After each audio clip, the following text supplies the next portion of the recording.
পুরো দুনিয়া জুড়ে নাকি ফ্রি ফায়ার অফিসিয়াল ভাবে বন্ধ হয়ে যাচ্ছে, মানে পুরোপুরি ফ্রি ফায়ারের সকল কার্যক্রম বন্ধ হয়ে যাচ্ছে। ওয়ার্ল্ড ওয়াইড ফ্রি ফায়ার নামে নাকি একটা মামলা করা হয়েছে এবং ফ্রি ফায়ার তাদের সকল কার্যক্রম বন্ধ করে দিচ্ছে। আসসালামু আলাইকুম, কি অবস্থা সবাই, কেমন আছেন? আমি ইটস কাবু আছি আপনাদের সাথে। আর আজকে আপনাদের সাথে কিছু বিশেষ টপিক নিয়ে কথা বলবো, যার মধ্যে হয়তো বা আপনাদের সাথে আমাদের বা আমার শেষ ভিডিওর মাধ্যমে দেখা বা শেষ গেমিং এর দিকে দেখা সাক্ষাতের ব্যাপার থাকতে পারে, যার মধ্যে ফ্রি ফায়ার শেষ হয়ে যাওয়ার ব্যাপার থাকবে এবং ব্যান আনব্যান নিয়ে কিছু কথা থাকবে। সবাই সব জায়গায় অনেক ধরনের ভিডিও দেখেছেন যে টপিকগুলো নিয়ে কথা বলবো, এই টপিকগুলো অনেক জায়গায় শুনেছেন, বাট আমি এই টপিকগুলো সম্বন্ধে বিস্তরভাবে একটু বিচার বিশ্লেষণ করে একটু খোঁজ খবর নিয়ে আপনাদের কাছে কিছু অথেন্টিক নিউজ নিয়ে এসেছি। যেমন প্রথম যে নিউজটা সেটা হচ্ছে যে ফ্রি ফায়ার থেকে পিসি প্লেয়াররা ব্যান হয়ে যাচ্ছে। আসলে ফ্রি ফায়ার থেকে পিসি প্লেয়াররা কি ব্যান হয়ে যাচ্ছে? যদি আমরা অন্য সার্ভারের দিকে তাকাই, যেমন Brazil server, MENA server, Russia server, Vietnam server, Thailand server, যেই সার্ভারে দেখেন না কেন সব সার্ভারেই পিসি প্লেয়ার আর মোবাইল প্লেয়ারদের যে লবি, সেই লবিটা আলাদা করে দিয়েছে এবং এই আলাদাটা আজ থেকে করে নাই, আরো 6 মাস 8 মাস আগে থেকে করেছে।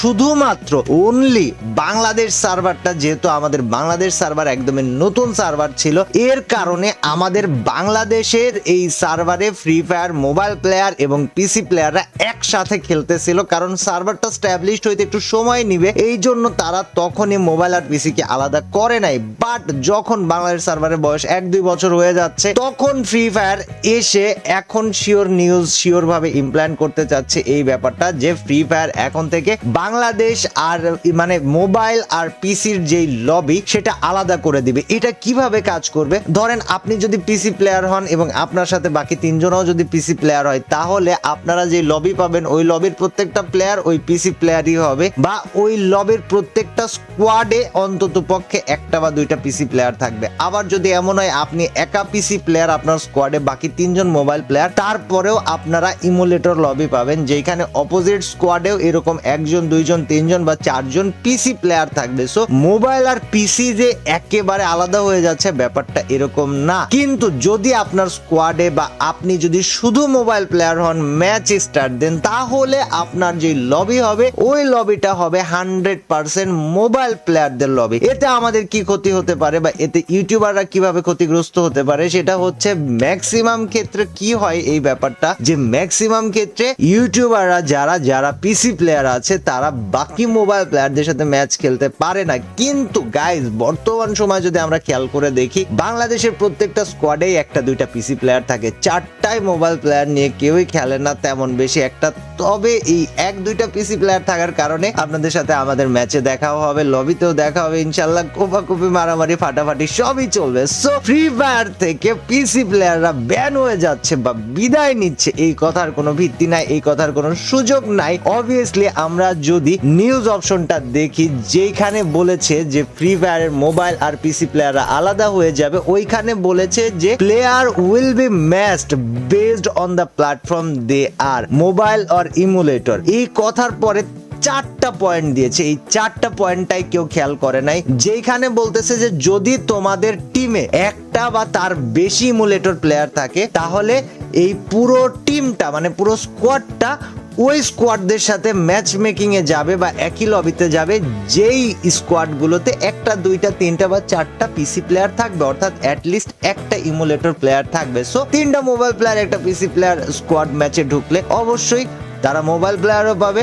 পিসি প্লেয়ারও পাবে। বাট যদি আপনি শুধু মোবাইল প্লেয়ার চান, তাহলে আপনাকে শুধু মোবাইল প্লেয়ার নিয়ে ম্যাচ স্টার্ট দিতে হবে। সো এটা হচ্ছে সিস্টেম, এটা হচ্ছে ব্যাপার। আর এর কারণে ইউটিউবারদের হয়তো বা কন্টেন্ট বানাইতে একটু কষ্ট হইতে পারে, বাট আপনারা আপনাদের ভাইকে চিনেন। আমি কোথাও যাচ্ছি না, আমাদের কাছে সিএস থাকবে, আমাদের কাছে ভার্সেস থাকবে, আমাদের কাছে টুর্নামেন্ট থাকবে, আমাদের কাছে ফ্যাক্টস ভিডিও থাকবে, আমাদের কাছে গিল্ডের ভিডিও থাকবে, রিভেঞ্জ ইউটিউবারদের ভিডিও থাকবে। আই অ্যাম হিয়ার, আই আমি আপনাদের সাথে উপস্থিত থাকবো। ওকে, এর পরের টপিকে যদি যাই গাইজ, আমরা জানি ফ্রি ফায়ার নাকি ওয়ার্ল্ড ওয়াইড ব্যান হয়ে যাচ্ছে। পুরো পৃথিবী ব্যাপী ফ্রি ফায়ারের বিরুদ্ধে কেস করা হয়েছে এবং বাংলাদেশে যেভাবে ব্যান হয়ে আছে এভাবে পুরো পৃথিবীতে ফ্রি ফায়ারটাও ব্যান হয়ে যাবে, যেটা সম্পূর্ণরূপে একটা ভিত্তিহীন কথা। কারণ ফ্রি ফায়ার পুরো ওয়ার্ল্ড ওয়াইড অনেক এস্টাবলিশড একটা মোবাইল স্পোর্টস গেম এবং এর বিরুদ্ধে কোনো কান্ট্রিতেই এইভাবে ব্যবস্থা নেওয়া হয় না ইন্ডিয়া বা বাংলাদেশ ছাড়া। সো যারা এইভাবে রিউমার্স ছড়াচ্ছেন, গুজব ছড়াচ্ছেন, ভাই বাদ দেন। বাইরের কান্ট্রিগুলারে দেখেন, সৌদি আরব যেখানে ভাই million million million dollar invest করতেছে ই স্পোর্টসকে আগায় নিয়ে যাওয়ার জন্য, সেইখানে আপনারা রিউমার্স ছড়ানোতে এখনো ব্যস্ত। Man, what is wrong with you guys? Grow up, আপনাদের গেম প্লে ঠিক করেন, টুর্নামেন্টে ফোকাস দেন। ফ্রি ফায়ার যেহেতু মোবাইল প্লেয়ার আর পিসি প্লেয়ারদের লবি আলাদা করতেছে, তার মানে ওরা কিছু চিন্তা ভাবনা করতেছে, একটা বড়সড় ধামাকা আনতে যাচ্ছে। সবাই প্রস্তুত থাকেন, এই ব্যাপারগুলোর প্রতি নজর রাখেন, খেয়াল রাখেন, এন্ড ম্যাচে পাইলে পিড়াইতে ছাড়েন না। দেন টপিক যেটা, ফ্রি ফায়ার কবে আনব্যান হচ্ছে। গাইস, রিসেন্টলি আমাদের বাংলাদেশের ই স্পোর্টস প্লেয়ার যারা ছিল এবং ই স্পোর্টস এর যারা মোটামুটি ভাবে বলা যায় যে তারা মডারেটরের দায়িত্ব পালন করতেছিল, অর্থাৎ সব জায়গায় যেই মানুষগুলা ই স্পোর্টসটাকে আগায় নিয়ে যাওয়ার জন্য চেষ্টা করতেছিল, তাদেরই কিছু মানুষদের মধ্য থেকে রিসেন্টলি আমার সাথে যোগাযোগ করা হয়েছে এবং এই মানুষগুলা গিয়েছিল ক্রীড়া উপদেষ্টার সাথে কথা বলতে এবং ক্রীড়া উপদেষ্টা আসিফ ভাইয়ের সাথে কথা বলে, আসিফ না নাহিদ ভাই যেন, তার সাথে কথা বলে তারা মোটামুটি ভাবে একটা স্থিতিশীল অবস্থায় আসছে। বাট তাদের পোস্টটা যদি খেয়াল করেন, তারা কিন্তু তাদের পোস্টে বলেছিল যে